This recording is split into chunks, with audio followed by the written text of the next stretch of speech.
Welcome back, everybody, to Ravenstar's Witching Hour. I'm your host, Solaris BlueRaven. I'm here with my wonderful guest, Jason Jarrell. And Jason, the reason I was touching base with you on the children was that I was wondering if you noticed, or if is there any representation of them being abnormally large at a young age? Well, that's a great question. If that were the case, then probably since most of these skeletons were identified in the middle of the 20th century, the majority of them, for example, in Kentucky, have been excavated then. They may have been misidentified as adults or teenagers if something like that happened. Mm-hmm. And it is possible. It's difficult to say what the gradual development of these lineages would have been like throughout adolescence and adulthood. Mm-hmm, right. If I were qualified, I would definitely like to take a crack at that one. Mm-hmm. Oh, yeah, absolutely. And also what comes to mind is cause of death. Well, supposedly these were not a warlike people, but I think that when you find large basins filled with human skulls and trophy skulls, which have evidence of scalping with many of these mounds, I think that there's a pretty good bit of evidence to suggest some violence occurred, especially when you're considering the level of economic control that existed back then. Mm-hmm. In terms of cause of death, many of them probably died of natural causes. But there had been, and I believe there was, warfare, which wiped out many of these people, as the Native American record says. It would be very hard to find those remains because, of course, they would probably have been left on battlefields. Mm-hmm. Right. Yeah. So obviously they did have a conflict with something or someone, correct? Well, that's my interpretation. I know that it's fairly controversial because there's a policy in archaeology not to lend any credence to Native American oral tradition. But I take the opposite approach. I believe the oral tradition is very accurate in many respects, and the Cherokee and the Delaware Indians have traditions of fighting battles with the mound builders. The Cherokee probably were referring to a later descendant ancestral culture, probably an offshoot of the Mississippian culture, and the Delaware may have been referring to the descendants of the actual Adena. So we're working on putting that information together to try and pinpoint maybe when some of these things would have happened. Mm-hmm. Yeah, it's very interesting. Well, what comes to mind is territories to some degree, that they would have been maybe having conflicting, like some kind of a battle over the territory itself. Well, the oral history that the Delaware revealed to the missionaries in America in the 1800s was that when they migrated into the territories that we inhabit on the East Coast today, that they in fact encountered a great nation of giants, and they were attacked by them, and they waged a fierce multi-generational war against them and eventually overcame them. Now, I'm not certain if there's ever been an archaeological site discovered which revealed evidence of this war, but one thing that I would encourage everyone who's listening to this to remember is that many thousands of archaeological sites in North America were found by non-professionals or historians in the 16, 17, and 1800s. So it's not to say that this evidence for these types of conflicts does not exist. It's just to say that it has not been accurately pieced back together. Mm-hmm. Yeah, that makes sense. And I noticed you touched on, when you were talking about the mounds, you were talking about the correlation between, is it more of a solstice pattern in association with some of these mounds? So that's some people's interpretation. The patterns of the astronomy, the archaeoastronomy with Adena, is traditionally understood to basically center around solar and lunar alignments. And we're not really talking as much about the mounds, although the mounds are featured into that grid that some people see in the landscape. Mm-hmm. But the alignments are evidenced from their hinges. The Adena constructed circular hinges of earth. These were circular walls of earth with an interior or exterior ditch that would usually feature one opening. And the opening or causeway typically is aligned to some type of archaeoastronomy. And that's something that was immediately recognized by the antiquarians, was that these people built hinges. And, of course, hinges are a very popular archaeological feature of Western Europe. Mm-hmm. Yeah, I find that very interesting. Well, it kind of tells you where they were at in their state of consciousness to some degree. Oh, absolutely. There's a tendency that we have when we look back upon prehistory to look at a type of an earthwork or an artifact and think of one thing that it was used for. What does it mean? It has to have one meaning, right? Well, the ancient peoples of this world certainly had no reason to do only one thing with what they made. These enclosures and artifacts could have had multiple uses. There could have been multiple ceremonial as well as practical uses that we simply have not conceived of. Mm-hmm. Exactly. What about glyphs or any type of anything that looks like a glyph at all, or a kind of language? Supposedly no. Okay. Supposedly no. There are 2 instances of tablets that have been discovered in Adena mounds, which may be credible. One of these is actually sketched in a book called The History of Muskingum County, Ohio. I'd recommend anyone that's interested to take a look at it. There was a tablet that was discovered in the Grave Creek Mound in West Virginia that's very controversial because it has Celtiberian letters etched on it. The tablet has supposedly been debunked, but I find it very curious that at least every 2 years the archaeologists have to come up with another reason why it's not legitimate. There's actually an eyewitness that we found a handwritten manuscript that was written by a person who was an eyewitness to the excavation of the Grave Creek Mound, and in his handwritten manuscript, he mentions the day and time that he saw the tablet found in the mound. So it's possible that that tablet is authentic. Mm-hmm. Right. Well, you think that when they bury someone, they would have some kind of something there as a signature of some kind, or a language. You would think that there would be something around. That's just my own impression. Well, unfortunately, when we're dealing with, and I don't want to sound too conspiratorial, but when we're dealing with American archaeology, one thing that we have to always bear in mind as outsiders is if you wrote your PhD based upon a certain conception of America's prehistory, and then you published every paper and book in your career within the parameters of that conception of prehistory, what do you do when you're the person who finds something that proves you wrong? Mm-hmm. So I'm just saying that to suggest that maybe we don't know everything about this culture.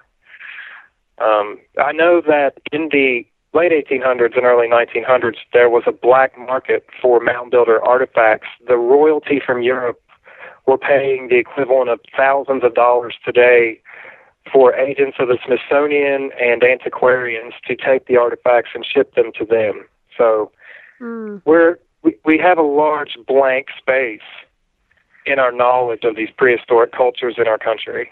Right. Yeah. Private investors. Oh, that's a nasty one, but they do that. Unfortunately, when you think about all these historical objects and artifacts, it's very frustrating. Well, speaking of private investors, it's a little late for this, but happy 5th of November. Yeah, really. Yep, indeed. That was a running joke to some degree, but not so. I guess it's not a joke, but yeah.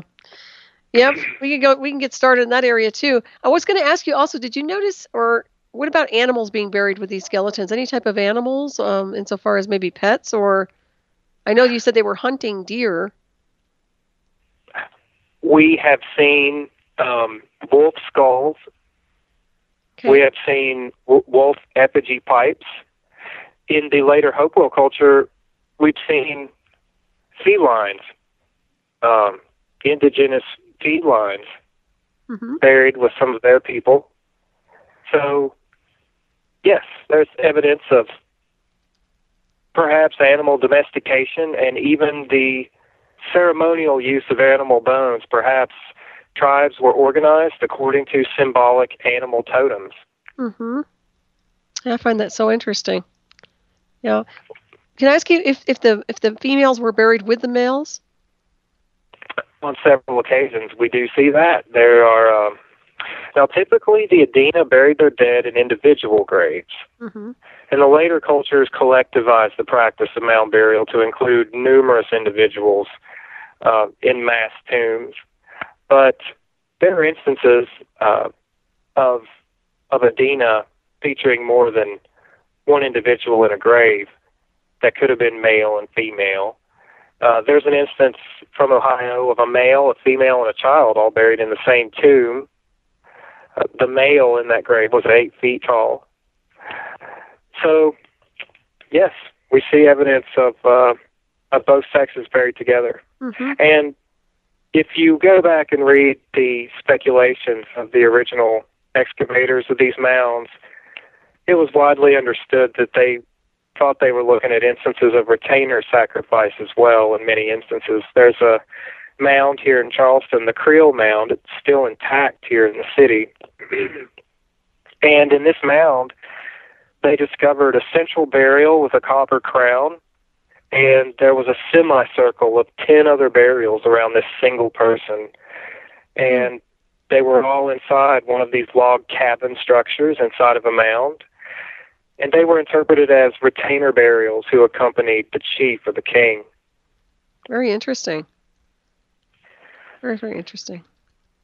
Well, I certainly think so. Yeah, it reminds me of Egypt a little bit there. And, of course, these are the same ones that have the double rows of teeth, right? Or no? Well, I've never seen actual proof of a full double row of teeth in an Adena skeleton. Okay. But it is a matter of record that up to 4 extra teeth have been found in several burials, sometimes just 1 extra tooth. So it's possible that the double rows of teeth is an exaggeration or maybe a misunderstanding that people wrote down, or it's also possible that I have simply not seen any verification for it yet. Yeah. What about mummification? Oh, go ahead. No, you go ahead. I was going to ask you about mummification. Was there any sign of mummification at all, or surgery or anything like that? Many of the old reports talk about mummification, but when you look at what the actual excavators of those same sites had to say, they're actually frequently talking about a practice that appears at the Wolf Plains in Ohio, in Doddridge County, West Virginia, and Charleston, West Virginia, where the central chief or burial would be placed into a hardened baked clay and wrapped in bark and animal skins. So it was more of a burial practice that the amateur interpreted as a type of mummification. That's interesting. This is so fascinating when you look into this. And it is so true because not many people understand this history at all. I don't think they taught it in any schools, and most people don't pay attention. They're not permitted to teach people this history. The educational system in the United States and peer-reviewed science in the United States is completely under the domination of the same corporate interests that run the corporations and the U.S. government. If you're going to function in those institutions, there's certain rules that you simply don't break. Right. What a shame. Really is, But they do teach about the mound builder cultures. It's just that they leave out certain details that we try to restore. Exactly. Quite a few details, I would say. Maybe the pertinent ones.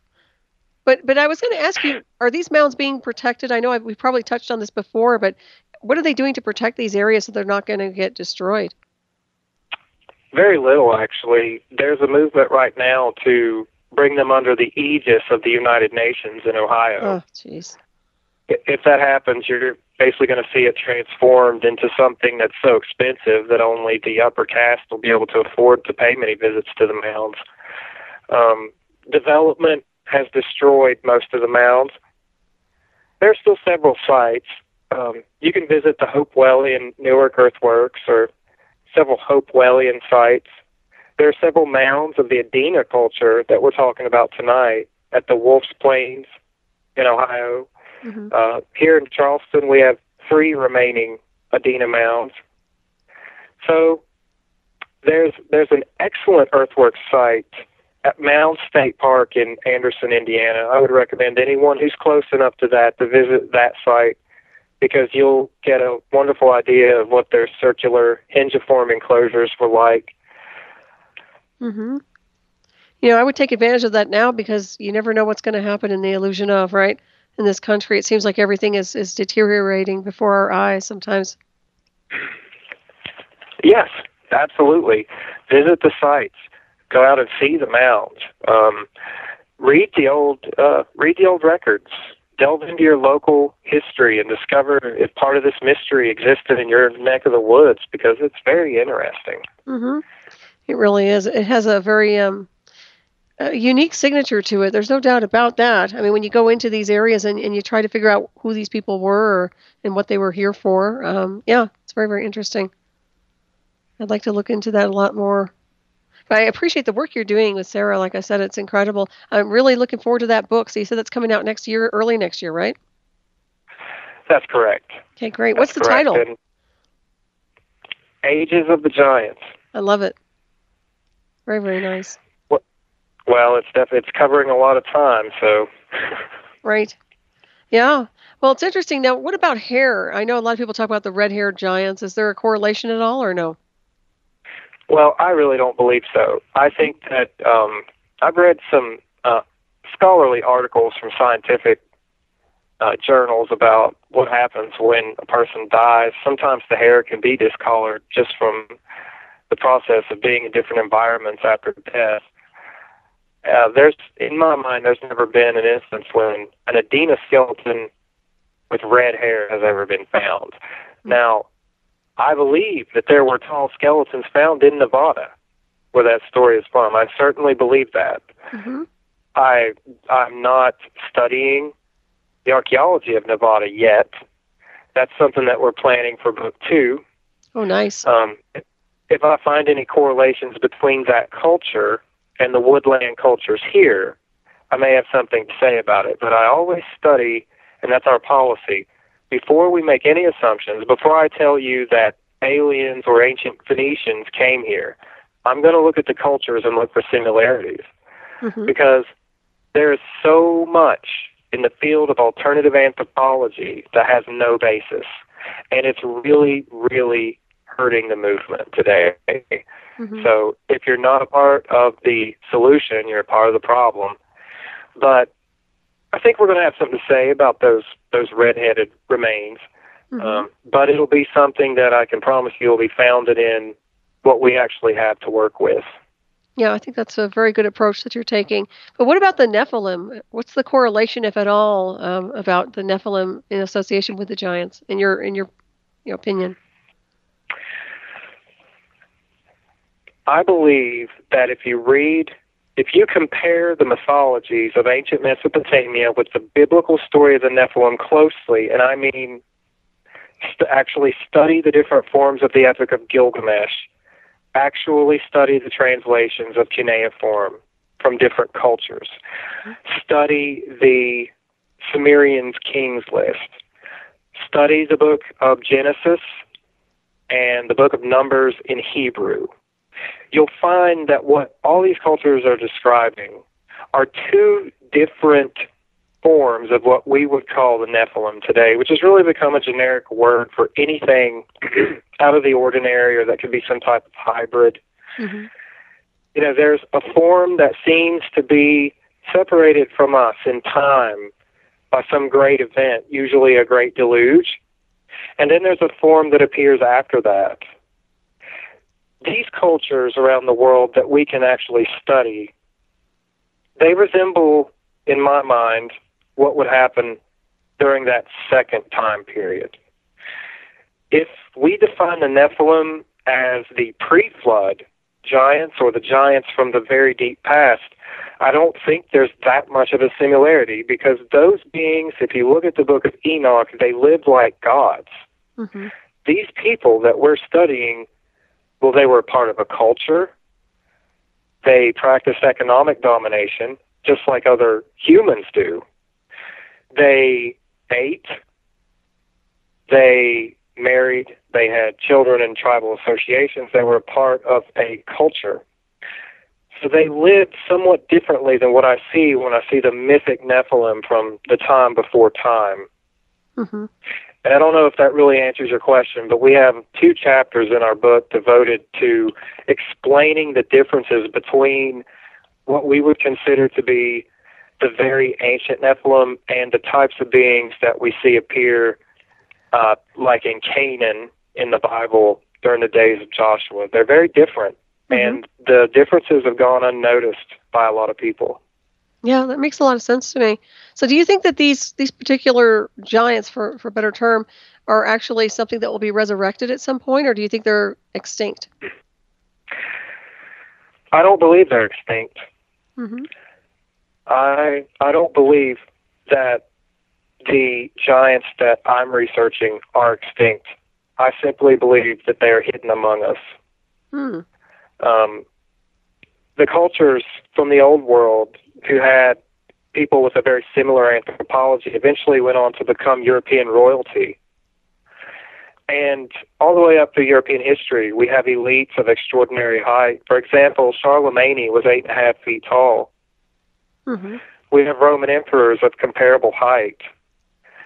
And the real reason for that was because when the Romans conquered the Celts were also mound builders who had giants among them. When the Romans conquered the Celts, they took the exceptionally tall people as prisoner, and eventually the elite class bred with them. So I'm not entirely sure they are extinct. I know that there's no one living today who manifests their distinct anthropology. Mm-hmm. I think there have been attempts to revive this anthropology. In fact, that's what the Nazi movement was actually about, and that's what eugenics was about. Mm-hmm. We're taught to believe that when Francis Galton used the word eugenics, that he invented a new science out of thin air. That's simply not true. Galton was merely naming an applied form of a belief system that had been around since the early 1800s among French and European aristocrats and royalty, which before Galton was called Aryanism. And the elites called these ancient beings from the past the Aryans, and they had been calling them that for 200 years. Mm-hmm. And eugenics was born out of the belief that if they were the only ones left, eventually they would start to produce these beings again. Mm-hmm. And that's why we had these programs in the 20th century where these insane power brokers who seized control of our world launched all these programs of genetic extermination in Europe and America and places like that. Yep. Makes sense. And that's what they're still doing, too, to some degree. You know, I laugh, but seriously, it's such a serious concept of what's happening here. Well, Terence McKenna, who's one of my favorite philosophers, Terence McKenna once said that the issue comes down to the citizen versus the self. A citizen, according to Terence McKenna, was an extremely limited definition of human potential, whereas the self is a definition of human potential so broad that it threatens the obligation of the citizen. Mm-hmm. Today, we're citizens, not individuals. And the question is, what is civilization? And I can offer you what I believe civilization actually means. Mm-hmm. The great psychologist Carl Jung believed that every person as an individual had a purpose or a true self. Within this self were the interests and developments which were naturally occurring to the individual. When allowed to thrive and left to discover themselves, individuals manifest their purpose, and if a large enough segment of humanity does so, then our species can reach a state of homeostasis, like a rainforest, where each does their part. Now, the shamans of the old world understood how to facilitate this process, and their elimination by our culture is a signal of the war against the individual. So in my opinion, if being civilized means allowing each other the right to thrive, to express, create, and simply to be, then our society is in fact the very opposite of civilized. Mm-hmm. In fact, we are drowning in a collectivized state. It works tirelessly and relentlessly to remove individualism, encourage codependence, and eliminate differences. Mm-hmm. We have numerous elite-created movements, Solaris. Numerous movements. There's a new movement born every week. But they only exist to pit some people against others. They only exist to ensure that no one has the right to thrive. Mm-hmm. I guess you could define our so-called civilization as an experiment in organized barbaric behavior. Mm-hmm. I agree. Yeah, that's actually very well said, Jason. Well, what I would beseech everyone to realize is that unless we, as a people, stop fighting one another, our common enemies will make slaves of us all. Mm-hmm. Absolutely. If the corporate state paradigm prevails, our children will not have the right to dream, create, or thrive. In the United States today, we're living on a massive corporate plantation. Now, some of us are permitted to acquire more material goods and more debt slips than others in exchange for keeping the rest of the population in line. But at the end of the day, we exist in a continuum of controlled economics, controlled political destiny, and the complete regulation of human energy. Time and again, movements and elections occur to convince us that we still govern ourselves, but in the end, these are only exercises in group catharsis. Mm-hmm. Very true. You know, those are very wise words. I'll tell you what, that's an old soul talking right there. And I see a lot of weirdness going on in this country right now, where we're really losing a lot of our freedom. It's very, very concerning, as you know. And I kind of cringe to think what's going to happen after this election if certain people in the illusion of get into that White House. Well, Solaris, we are trained to think, and I'm not trying to offend anyone. I'm more of a researcher and a writer. I don't try to use my position as a writer to tell people what to think or how to vote.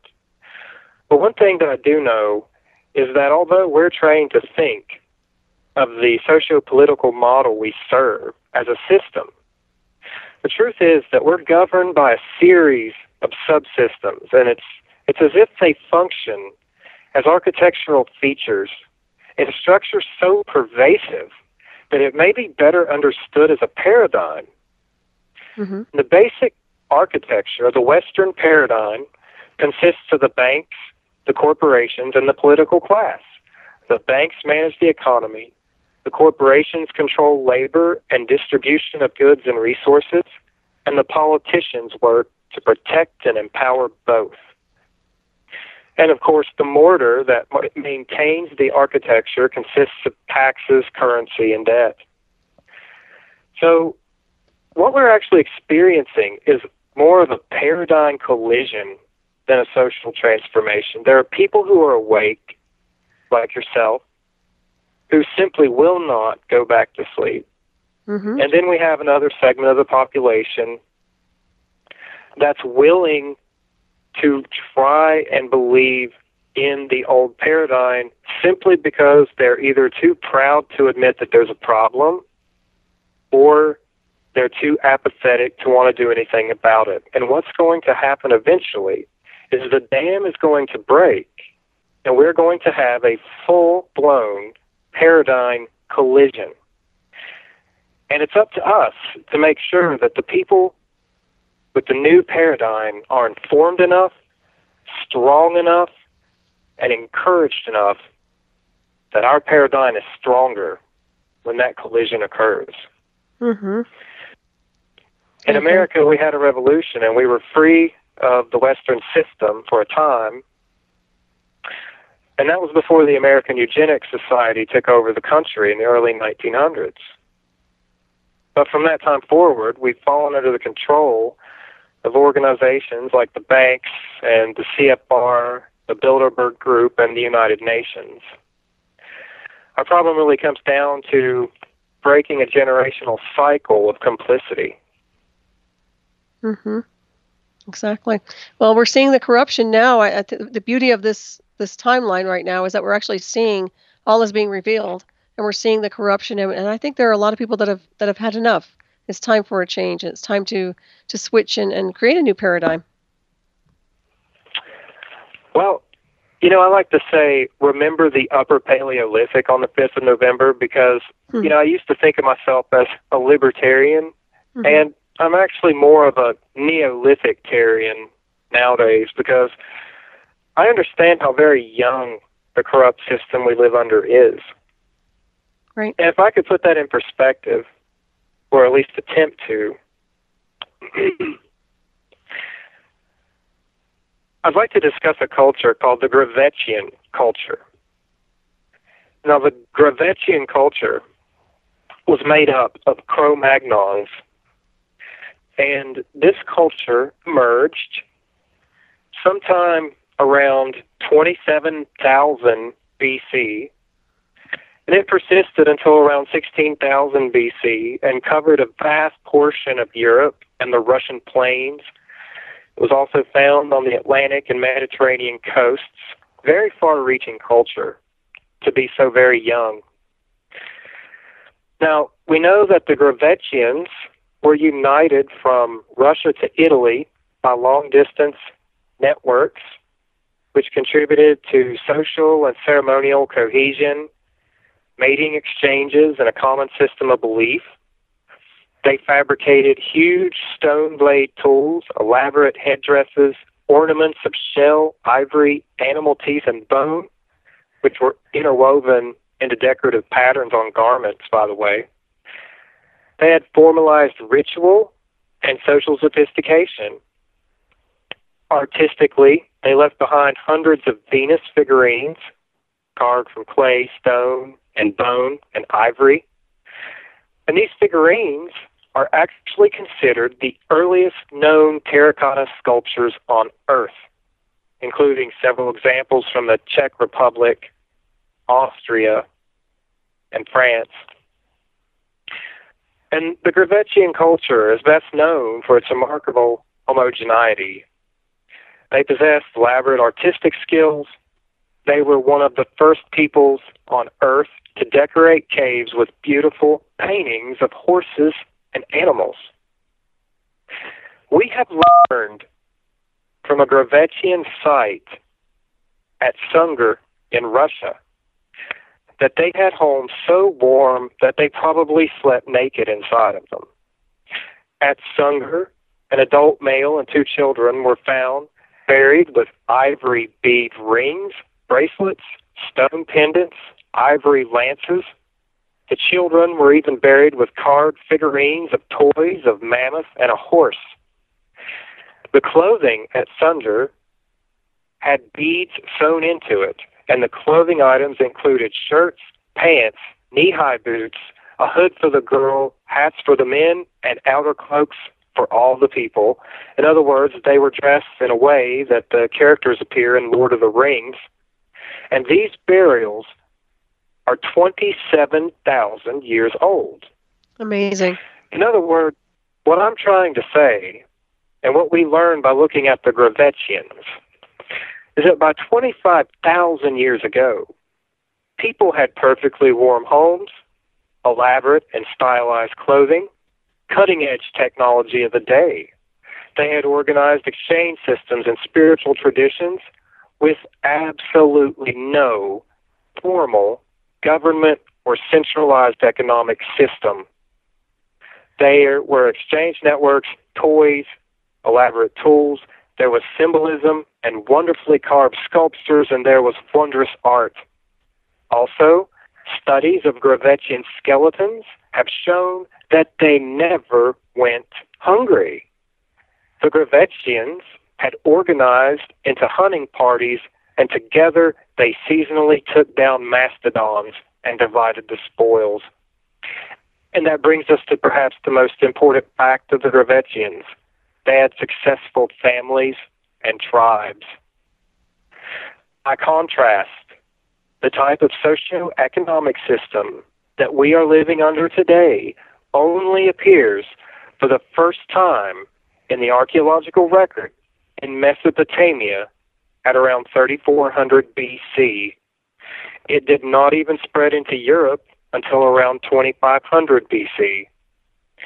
This means that our current way of life is extremely young in the overall scheme of things. It is not progressive.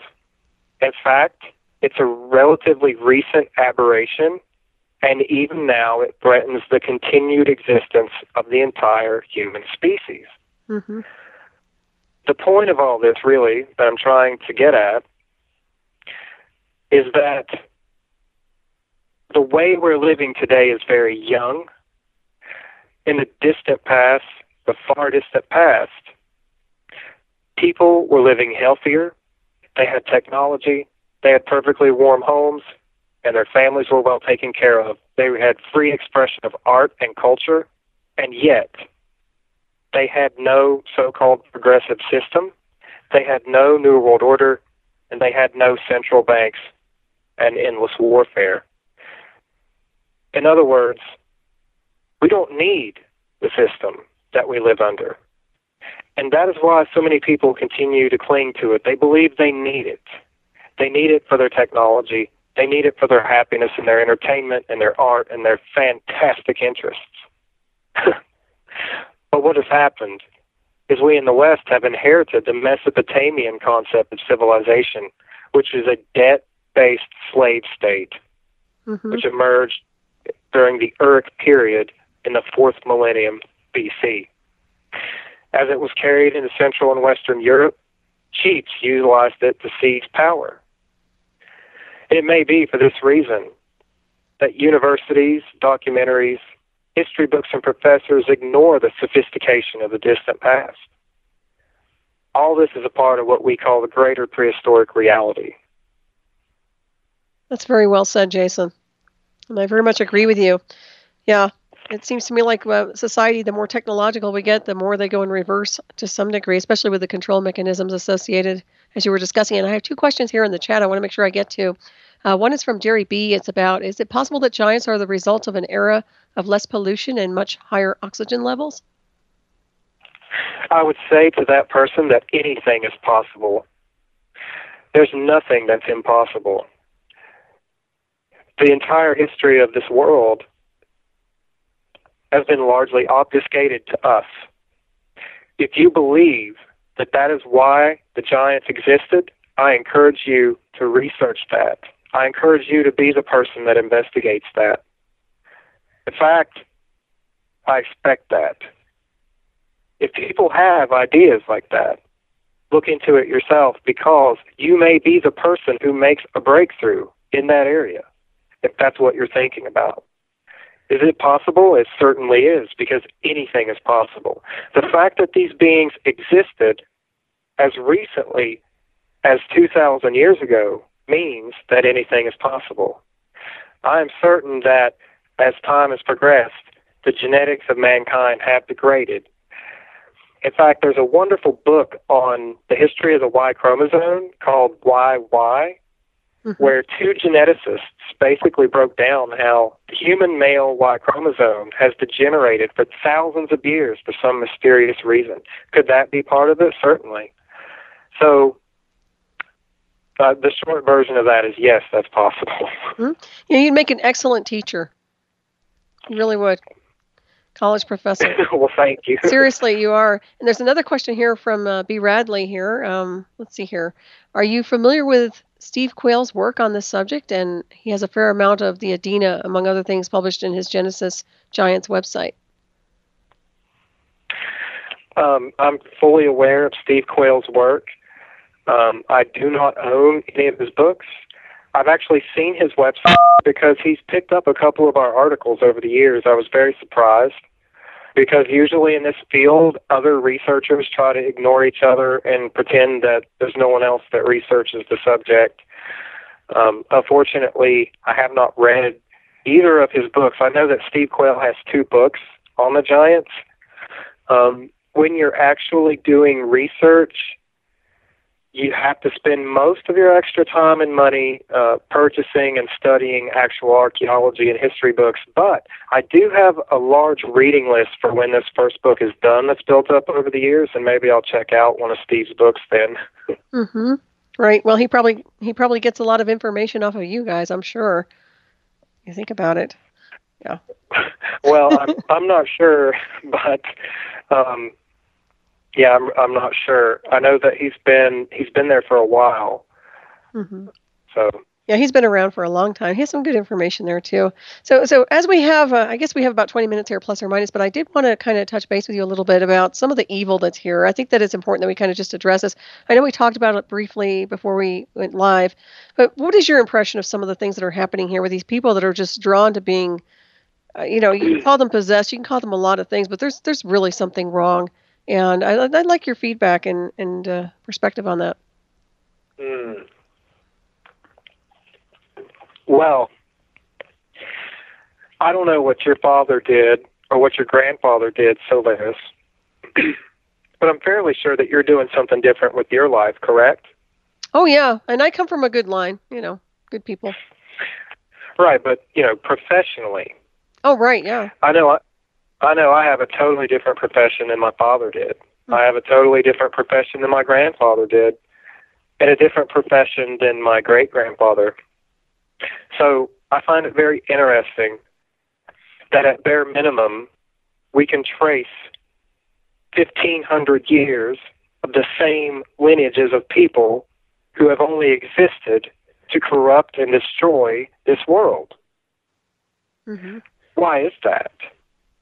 How is it that each generation of Rothschild or each generation of Bush or Clinton, how is it that they're programmed almost from birth to be exactly what their predecessor was?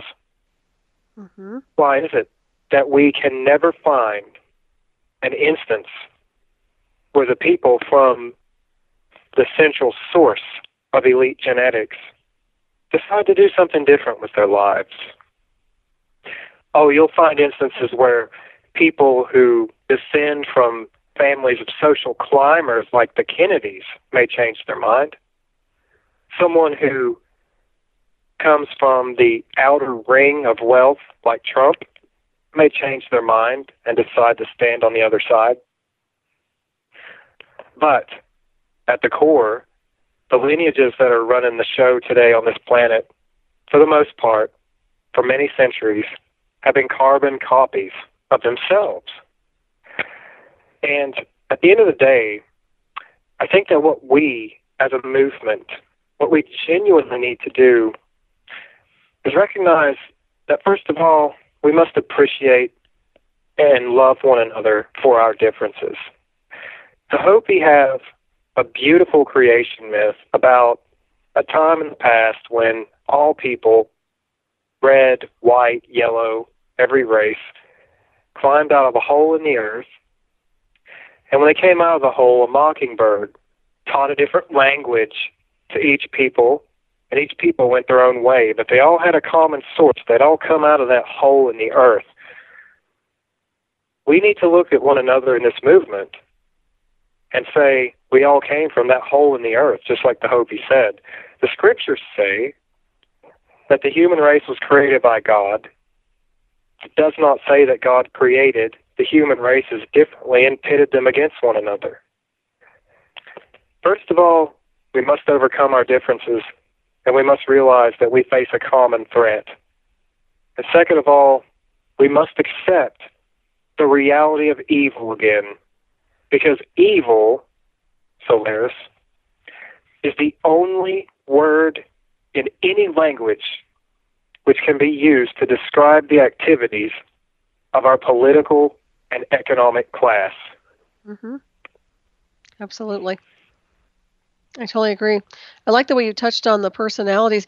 It's interesting. You're right, because it seems like that replication, it's self-replicating. Their behavioral patterns are self-replicating over decades and centuries. Very, very interesting perception of what's going on. It reminds me of cloned personalities, is what my point is. And also the fact that there's something entity controlled with that whole thing. That kind of viciousness and evil that I see permeating here on the timeline. That's not right. There's something way wrong. Go ahead. I can offer you what I think. I can try. This is a theory of mine. And I'm going to actually, in the future, I think we're going to present the evidence we have for this. But our elites in Europe and America, our bankers, and our interrelated families like the Bushes and the Clintons with their bloody little hands, they operate not as a family would operate, but they do operate the way that a tribe or a nation would operate.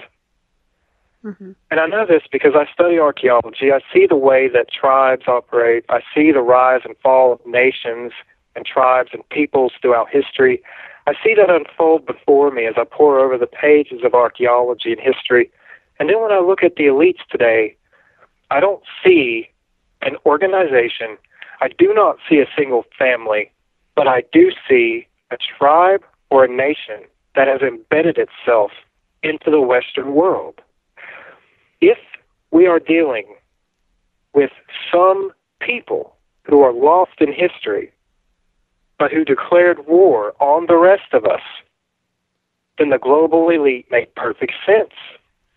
Then we understand why ultimately they must have one of their banks in your nation. Then we understand why they must have someone from their families on the throne. And we understand why, for the rest of us, they have invented an endless cadre of eugenics weapons and birth control methods. We may be dealing with a tribe or nation that has declared war at some unknown time on the many peoples and many tribes of this once free world. Mm-hmm. I agree with that. It's in motion now. Yeah, there's a war on the American people. And it's my impression that we are literally being absorbed into the UN, which of course is not acceptable, but that's what I'm seeing. And we do need to change it. I like the way you're talking about everybody unifying to some degree. People do need to put their differences aside. If we're going to get through this, we're going to have to transcend this whole design. I suggest that those of us who are awake form a confederacy of humanity, and we recognize each and every group's right to express their own religion, selfhood, art, and culture. Mm-hmm. And in doing so, we band together when times necessitate that someone or all be protected from tyranny. That, I believe, is a model which would be successful. Mm-hmm. Absolutely. I totally agree. We'll have to get that moving then, Jason, because it's here now, as you well know. So, and I appreciate everything you do, by the way. You're a very wise man, and it's nice to have you on tonight. Well, this is my purpose. But I will say that as dark as it may appear, please remember that this detritus is only behaving the way that it is because it knows that its time has come. If you're listening to this right now and you happen to work for this filth, you know that its time has come. Everyone knows that the ages are turning again. And I believe that there's a great renaissance about to dawn on the West. The only question is whether or not America will live to see it, because it does not need us to happen. It can happen without us. It's up to us to decide whether or not we get there with everyone else. Mm-hmm. That's well said indeed. Right. I have to ask you, you must come from an old colonial family. I actually have no idea. I'm just curious because you're definitely an old soul. I know you are. Yep. You sound like you've come back from another lifetime, but I recognize that spirit anyways, and I certainly appreciate it. I know everybody else does too. Very wise words. There's no doubt about that. And I do see that. I do see the new dawning and a new renaissance rising as well. I also see a lot of primordial behavior, a lot of people being slept, and a lot of violence, and I'm hoping that that will shift insofar as what's going on with these people that are being led by these evil entities. And man, yeah. Someone may well bring violence against you, but understand this. No matter how much hate the mob has, if you have love in your heart for someone that's standing behind you, you will always be stronger. Mm-hmm. Don't fear violence. Very true. Just prepare to meet it. Yep. Well, they always say, knock me down. There's about 1 billion left, ready to take my place. So that goes for anybody else also. Yeah, we're definitely unifying. I do believe we are on a higher wave of consciousness. We are riding something that's unstoppable at this point in the continuum.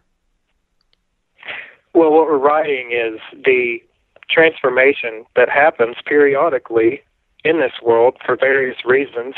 People have tried to explain it over the years. But we are, as I said before, we are on the cusp of a paradigm collision. We can only be successful if we accept that on the other side of this, many of us will have different perspectives, religions, and attitudes, but we will be free. That is the key, is freedom. Because honestly, I saw this story today of this organization. The new Black Panther Party was organizing to intimidate people from voting. Mm-hmm. And, when you restrict one person's freedom, you have made a slave of yourself. Because freedom is either a divine right or it is no one's right at all. Mm-hmm. Absolutely. Very well said. I wish people were as wise as you. Seriously. I'm sure that a lot of people are, seriously. Well, you don't see it. Go ahead. No, seriously, you're talking to a guy that honestly has a hard time driving down the street. I just happen to know what I believe in. You're very, very wise, and like I said, I really enjoyed having you on tonight, of course, and I'm going to have you back, and we're just about out of time here. Well, we have about 5 minutes, plus or minus, but I want to make sure everybody knows how to contact you and access your articles, and let's just give them a rundown as far as how to get in touch with you and all that good stuff. Okay, well, I'm on Facebook. You can contact me on Facebook. I'll friend you. I also have, with my wife Sarah, we have a website, AlleghenyMounds.com. When our book is released, we are going to create a database of all of our sources that are available to the public digitally and put it on the website so you can check them yourself. We are also going to have an active section of the website that will help you to learn how to do this same type of research wherever you may live, so that perhaps you can contribute something to this field of research as well. The website also has a lot of my radio interviews and a plethora of our articles. We've published articles with Alternative Perceptions Magazine, Ancient American Magazine, and several other places. And we continually update it to include all of the new literature and research that we put out. When we're finished with our first book, we'll begin updating it to prepare people for the second one, which we've already started researching. So excellent. That's how you can find me. Perfect. And of course, what about public speaking? Are you going to be doing any lectures soon? I may be doing some over the next year, and if so, I will let you know immediately. Okay, great. I know in 2018 I may be doing some things in Europe. Nice. So all that's tentative, though, and I do not know for certain. I would almost guarantee that you'll be able to catch me doing some speaking in 2017 somewhere in the Ohio Valley, because I just can't keep my mouth shut. That's good, though. You're awesome. We love the information you're sharing with us, and I certainly appreciate it. As I said before, it's always been an honor and a pleasure to have you on the show. Hope to get you back with Ross, too, at some point in the continuum as well. And then when that book goes live, let me know so we can get you back over here and we can talk about it, because I'm really excited to read it. Oh, yes, I will let you know. You'll be the first person who knows, actually, because you've always been the most amazing person to speak with on the air. Thank you. I wanted to congratulate you on your book as well. Fabulous job. Thank you. I appreciate that. The new one, 1 Million Miles to Midnight? Yes. Oh, thank you. Thank you very much. Yeah, I was really excited when it was released. Thank you. Yeah, it's been Everybody, a long haul. please read Solaris's books. Seriously. Well, thank you. And likewise, it's a mutual admiration society here, for sure, Jason. And as I said, you're an old soul, and I know that when we communicate, on and off here, we watch what's happening on the timeline, and your words of wisdom, your spirituality, who you are as a spirit and a soul, and all that you bring to the world is quite a blessing. And I just want to thank you for that. And I think that's a big thing. We all have to step it up on our higher level of spirit, and just let's just transcend all this stuff, because we've got to get away from all this vicious evil that's just permeating through this world, especially in America now. Well, I want people to understand that they have nothing to fear of if we walk away from the system peacefully together. If we were to peacefully together walk out of the system tomorrow, we would eventually be like those Gravetians 27,000 years ago. We would be just fine. You don't have to give up your digital gadgets.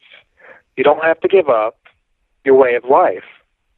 But the system, if we do not walk out of the system, it will eventually cost us everything. Mm-hmm. Well said. Very, very true indeed. And we're at a turning point here, so everybody please get out there and vote. And vote for Trump, please. But get out there and vote. I'm pushing Trump. I love Trump. I'm sorry. I hadn't gathered. Are you a Trump supporter? Absolutely. Absolutely. 100% Trump. Yeah, you know that. I'm not shy about that at all. And I do want to thank you, everybody, for joining us tonight. I hope you appreciated Jason's information. I know I do. And please stay tuned for Shiny Side Out with David Dundry and Becky coming up next to sell you on to the night from down under, as they all do with their wonderful show. Everybody, please stay safe. Have situation awareness. Vote for Trump. Celebrate America. Let freedom ring again. Have a great week, everybody. And thank you, Jason. It's been wonderful. Thank you.